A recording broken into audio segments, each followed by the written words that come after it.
Está acontecendo um motim dentro do exército russo neste momento, e é diretamente contra Putin. Comandantes russos que lutavam por Putin até o ano passado, agora gravam vídeos públicos dizendo diretamente a ele que estão cansados de morrer em missões suicidas por sua causa. Eles querem que ele pare a guerra, ou então vão virar as armas e marchar sobre Moscou.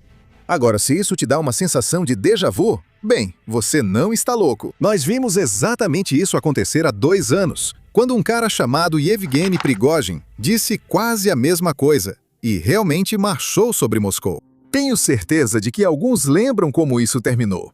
Surge a mesma dúvida. Essa é a rachadura que vai quebrar a máquina de guerra de Putin ou é só barulho? Vou ser direto com vocês. Há 2 semanas, encontrei um relatório vazado que não trouxe ao canal porque parecia mais um desejo do que fato. Esse relatório, na verdade, previu esse levante 5 dias antes de realmente acontecer.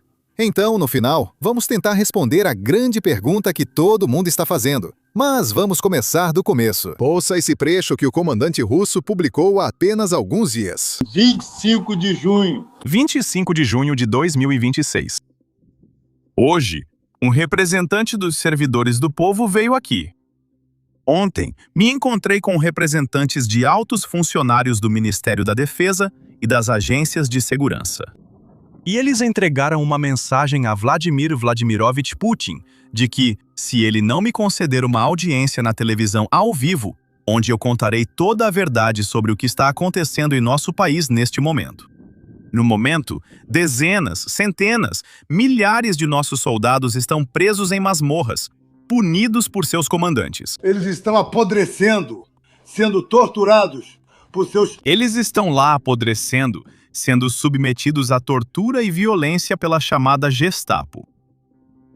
Eles estão lá porque se recusam a cumprir ordens estúpidas e suicidas.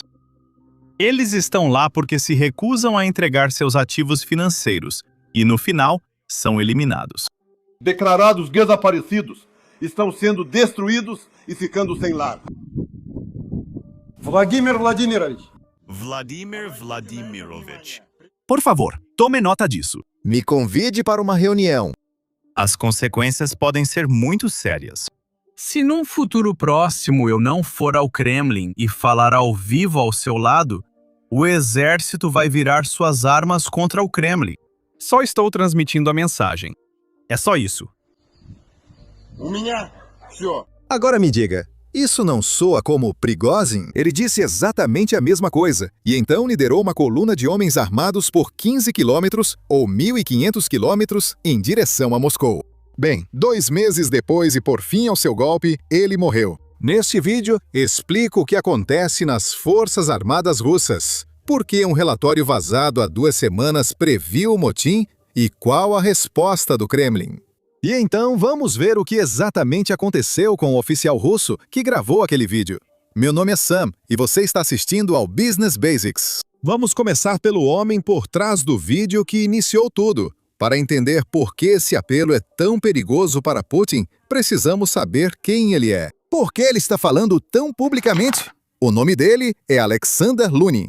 Na verdade, ele é um ex-oficial russo que até o ano passado comandava pessoalmente um batalhão de voluntários que lutava em nome de Putin dentro da Ucrânia. Ele tem homens que o seguiram, serviram sob seu comando e provavelmente ainda o respeitam. E isso é importante, porque como ele disse em uma entrevista posterior, esse vídeo que ele tornou público era muito mais do que apenas uma reclamação pessoal. Em uma entrevista a um veículo de mídia russo depois que o vídeo viralizou, Lunin afirmou que altos oficiais da defesa russa realmente foram até ele pessoalmente antes de ele gravar esse vídeo e vieram pedir sua ajuda. Eles pediram para ele gravar o vídeo porque queriam que ele fosse o rosto público de um apelo que não podiam fazer. Os oficiais da defesa disseram que estavam cansados de como essa guerra estava sendo conduzida, com as táticas de moedor de carne nas linhas de frente e com a falta de suprimentos que os soldados da linha de frente estavam recebendo. Por isso, queriam que Putin sentisse pressão e precisavam de uma figura pública fora da cadeia de comando oficial para exercê-la.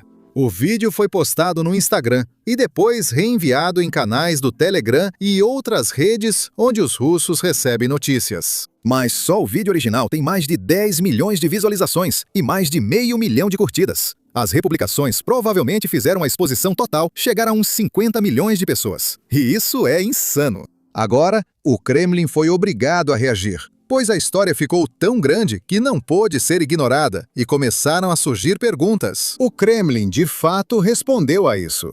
Antes de mostrar a resposta, quero destacar que esse vídeo está gerando efeitos em cascata e consequências. Outras pessoas agora estão se manifestando em apoio a esse cara. Dê uma olhada nesse trecho onde vários soldados russos que fazem parte de um batalhão agora estão apoiando esse apelo postado por Alexander e estão fazendo isso publicamente também. Veja só. Compatriotas, nós, soldados russos, apoiamos Alexander Lunin e declaramos categoricamente que esse fogo não pode mais ser apagado. Exigimos uma linha direta entre Alexander e Putin e exigimos a verdade. Caso contrário, voltaremos nossas armas contra aqueles que prejudicam nossos próprios soldados. Tudo de bom. Isso está claramente crescendo. Antes da resposta do Kremlin, quero mostrar o relatório que citei no início do vídeo. Um relatório divulgado há 2 semanas indicava algo parecido. Mas, infelizmente, decidi que não deveríamos cobrir isso neste canal, porque, para mim, naquele momento, parecia apenas um desejo sem fundamento. Mas aqui está o relatório. O Estado-Maior russo está prestes a colapsar. Relatos indicam que líderes militares russos quase se rebelam após o Kremlin desviar combustível do fronte para Moscou. Dizem que os altos funcionários pouco simpatizam com a capital, que após ataques à refinaria, agora teme falta de combustível, filas nos postos e pânico público. De acordo com esses relatos, o Estado-Maior acredita que Moscou está mais uma vez sendo protegida às custas das tropas. A capital depende de gasolina para aparentar normalidade, enquanto os militares necessitam de diesel para blindados, entrega de munição e resgate de equipamentos danificados. Vários chefes de departamento teriam dito diretamente a Gerasimov que nenhuma operação ofensiva séria é possível sem suprimentos adequados e combustível. Agora, é aqui que é importante lembrar a famosa citação do general Peshin: a infantaria vence batalhas, mas a logística vence guerras. Acredito que os generais russos conhecem essa citação, por isso estão conversando com o chefe das Forças Armadas Russas. Acredito que alguns generais buscaram o chefe deles, pois ele disse ter feito o apelo após pessoas do Departamento de Defesa mostrarem todas as provas. Vamos falar dessas provas mais tarde no vídeo. Antes, vamos terminar o relatório. Se tanques, veículos de combate de infantaria e aeronaves precisarem economizar combustível devido a Moscou, as operações de assalto podem voltar a depender da infantaria, causando muito mais baixas. Como resultado, as tensões entre o governo e o Estado-Maior-Geral estão supostamente aumentando e podem se tornar cada vez mais difíceis de conter. E adivinha só, esse relatório saiu há algum tempo e estamos vendo isso acontecer publicamente agora. Agora vamos falar sobre a resposta do Kremlin, porque, na verdade, eles tiveram 2 respostas diferentes. A primeira resposta foi uma resposta pública que todos puderam ouvir, mas houve uma segunda resposta nos bastidores, sobre a qual o Kremlin realmente não falou, mas que podemos perceber pelos relatos que vêm de pessoas que apoiam esse cara. Vamos analisar as 2 respostas, começando pela pública. Ouça a resposta pública do porta-voz do Kremlin, Dmitry Peskov, quando ele foi questionado sobre esse vídeo, e veja como ele respondeu. Disseram que existe esse apelo, mas ainda não tivemos a chance de lê-lo. Então eu não diria nada, mas pelo que você falou, há algumas formulações um tanto estranhas. Precisamos ler primeiro. Agora, isso parece muito profissional. Sabe, ele estava calmo. Basicamente ele disse: olha, não sabemos do que se trata, vamos analisar e depois responderemos. Mas, infelizmente, nos bastidores, a calma não estava presente. Antes de analisarmos a resposta, quero mostrar rapidamente como o Kremlin lidou com o último homem que fez um apelo assim, Yevgeny Prigozhin. Então vamos passar rapidamente por alguns memes que basicamente recapitulam o que aconteceu. E agora vocês já sabem a regra dessa sessão. Apertem o botão de inscrever-se aqui embaixo se gostarem de algum desses memes. Vamos começar. O primeiro meme, na verdade, é um artigo falso da Vicky Hall, que basicamente diz: 15 dicas para negociar um ótimo salário. A primeira dica: ameace um golpe dirigindo 1.500 quilômetros até o escritório do seu chefe com milhares de soldados e veículos, sem esquecer tanques e todo esse tipo de coisa. Isso não deu certo para Prigozhin, mas pode ser útil se quiserem um aumento. Vamos ao segundo meme. 2 meses após o golpe, Prigozhin voa em seu helicóptero particular sobre a Rússia quando vê algo se aproximando de seu jato. Também não acabou bem para Prigozhin. E então o último meme é definitivamente o meu favorito. Temos Putin olhando as imagens de quem exatamente matou Prigozhin, e então descobrindo que na verdade foi ele mesmo. Diga nos comentários qual é o seu favorito e vamos focar nas coisas sérias. Veja como o Kremlin responde a esse fiasco nos bastidores. Relatos indicam que Lunin foi detido por 11 dias e sua casa foi revistada pelas autoridades russas. Depois, também tivemos o próprio Lunin divulgando um segundo vídeo, onde ele basicamente diz que, olha, ele não está se rebelando contra o país. Ele basicamente está dizendo que o exército precisa ser tratado melhor e que ele só está levantando essa questão com o comandante-em-chefe Vladimir Putin. Ele não quer causar nenhum tipo de rebelião. Acho que você pode imaginar o que ocorreu nos bastidores para ele divulgar esse vídeo poucos dias após o original. Eu imagino que ele recebeu um aviso severo do Kremlin, de que, a gravidade é uma coisa muito perigosa na Rússia, especialmente se você está falando contra Putin. Então ele definitivamente mudou de ideia. Infelizmente, esse não é o único problema de Putin.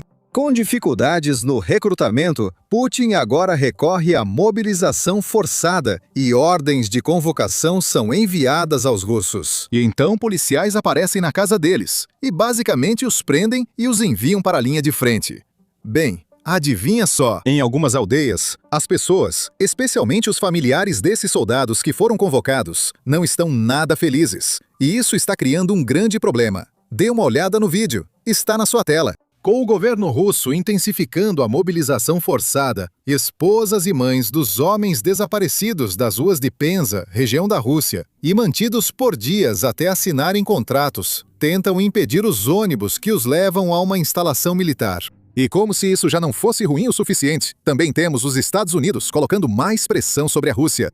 Agora, como alguns de vocês já sabem, por causa da guerra no Irã e dos preços do petróleo disparando, foram assinadas algumas isenções e sanções para basicamente permitir que os países, ou o mundo, comprassem petróleo russo para que pudessem continuar recebendo o suprimento de que precisam. Isso foi uma ótima notícia para Putin, pois os preços estavam altos e a Rússia era um dos poucos países com excesso de oferta para vender a qualquer interessado. Putin lucrou muito. Provavelmente dezenas de bilhões de dólares. Por isso, vemos agora uma mudança no discurso da Rússia. Recentemente, o ex-ministro Sergei Lavrov afirmou que a Rússia está aberta a negociações, mas os Estados Unidos não cumprem sua parte do acordo. Lavrov disse que os Estados Unidos concordaram com algo no Alasca durante o encontro entre Putin e Trump, mas não estão cumprindo o acordo. Ouça. Podemos renová-los a qualquer momento. Estamos prontos para retomá-los a qualquer momento, exatamente do ponto onde pararam.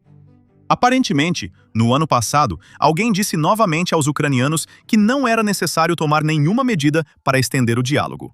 Vamos apenas lutar. Então agora eles estão lutando. Mas vou dizer mais uma vez que, toda vez que o presidente fala sobre a questão ucraniana, ele enfatiza que preferimos inequivocamente uma solução política e diplomática. Esse acordo existia. Seus parâmetros foram amplamente discutidos e acordados no Alasca há quase um ano. Há quase um ano, quando os americanos... Quando os negociadores americanos apresentaram seu programa e seu plano de ação, nós concordamos com esse plano. A implementação dele deveria levar ao início das negociações sobre os detalhes de um acordo político já estabelecido. No entanto, como você pode ver, eu nem quero suspeitar que Alasca, assim como as ações europeias, foi concebido para ganhar tempo para o rearmamento do regime de Kiev. Eu nem quero pensar nisso. Mas, no final das contas, as coisas aconteceram do jeito que aconteceram. Aconteceu do jeito que aconteceu. Bem, adivinha só? Isso é algo que a Rússia vem dizendo desde a reunião no Alasca, desde que aquela reunião aconteceu. Basicamente, sugere que os Estados Unidos aceitaram deixar a Ucrânia capitular para a Rússia, permitindo que a Rússia tome o Donbás sem lutar por ele. É isso que o lado russo vem dando a entender esse tempo todo, dizendo, olha, os Estados Unidos nos disseram que merecemos o Donbás, mas eles não estão realmente cumprindo essa promessa. Quando, na realidade, não havia nenhum acordo desse tipo. O que realmente aconteceu foi o lado russo dizendo: olha, vamos parar essa guerra se vocês convencerem a Ucrânia a simplesmente entregar o Donbass. E os Estados Unidos disseram: isso não vai acontecer. E não sou só eu que estou dizendo isso. O secretário de Estado, Marco Rubio, confirmou isso ontem, estando na sala. Eu não estava lá, estava longe do Alasca, mas Rubio confirmou o que digo. Ouça. A Rússia está acusando os Estados Unidos de não cumprirem os chamados acordos, aquele entendimento que tivemos no Alasca. Não houve nenhum acordo no Alasca. A proposta foi feita no Alasca, mas não houve acordo no Alasca. Se houvesse acordo, a guerra teria acabado. Agora, para o nosso último segmento, temos novamente um trecho do nosso vídeo exclusivo que estamos publicando para os membros. O ex-SEAL da Marinha, Chuck Farr, analisa imagens da linha de frente na Ucrânia. Ouçam, é muito educativo para mim e espero que vocês também gostem. Confiram. Os russos acham que encontraram um tanque ucraniano quebrado, mas depois percebem que é um tanque russo. É isso que vai acontecer. A Ucrânia tem tanques ocidentais que são muito mais resistentes. Um M1 Abrams é quase impossível de destruir. Você pode imobilizá-lo, mas um dos lugares mais seguros para se estar no campo de batalha é dentro de um tanque M1. Então, os russos estão comemorando isso, mas você sabe, esse é um dos próprios destroços deles. Mais uma vez, os ucranianos conseguem imobilizar o veículo e sempre retornam para garantir que ele não seja recuperado ou reparado. Eles vão continuar atingindo até que fique assim. Acho que essa é a primeira pergunta de curiosidade. Uma vez que, digamos, ele está imobilizado, certo? Um tanque, como eles tiram ele da linha de frente? Bem, eles têm veículos de recuperação de tanques. Então, eles têm tanques que não têm torre, mas têm um grande, você sabe, guincho, porque é muito mais econômico reparar um tanque, mesmo que esteja significativamente danificado. É mais barato consertar do que, você sabe, conseguir um novo. Mas, você sabe, os tanques russos têm esse problema. Eles têm um carrossel de munição no compartimento da tripulação, por isso vemos as torres voando, e por isso eles não oferecem quase nenhuma chance de sobrevivência. Você sabe, se eles levam um tiro no compartimento da tripulação, quero dizer, as torres vão para a órbita de Urano, e esses caras, quero dizer, acaba na hora para eles, porque estão sentados em cima da munição e dos sacos de propelente. Então, você sabe, nós também vimos as torres voando, mas você também viu todas as escotilhas se abrindo com jatos de fogo saindo delas. E isso é uma falha de projeto. Eles nunca vão consertar isso até projetarem tanques totalmente novos. Acho que muitos tanques precisam ser redesenhados, já que usamos bastante drones hoje em dia. Sim, com certeza. Sabe, hoje eu estava conversando com um dos meus colegas do Kiev Post e estávamos falando sobre isso. É difícil de acreditar agora, mas há 1000 dias não existia drone FPV que destruía tanques. Simplesmente não existia. E eu trabalhei no complexo militar industrial. Se há 1000 dias você dissesse na Raytheon, tem um drone de $500 que vai destruir tanques, a Raytheon diria, olha, nosso negócio é vender mísseis Javelin de $270 mil, certo? Eles destroem tanques. Seu drone DJI de passatempo não vai conseguir fazer isso. Ninguém disse isso na Ucrânia. Disseram, vamos tentar. Vamos lá, vamos fazer isso. Estamos vendo o motivo perfeito para isso. Isso mudou fundamentalmente a guerra terrestre. Os blindados não estão extintos, eles não estão mais obsoletos, mas, daqui para frente, os blindados precisam lidar com o que agora é a principal ameaça, o que é algo inédito. Agora, se você se interessa por conteúdos como este e outras séries que estamos fazendo só para membros, você pode se tornar um membro agora mesmo, clicando no botão Seja Membro aqui embaixo, ou simplesmente clicando no link na descrição. É o primeiro link. Ao se tornar membro, você tem acesso a uma tonelada de conteúdo que estamos publicando diariamente agora. E além disso, você estará apoiando o canal e ajudando a manter nossa cobertura. Então, muito obrigado. Meu nome é Sam. Até o próximo vídeo.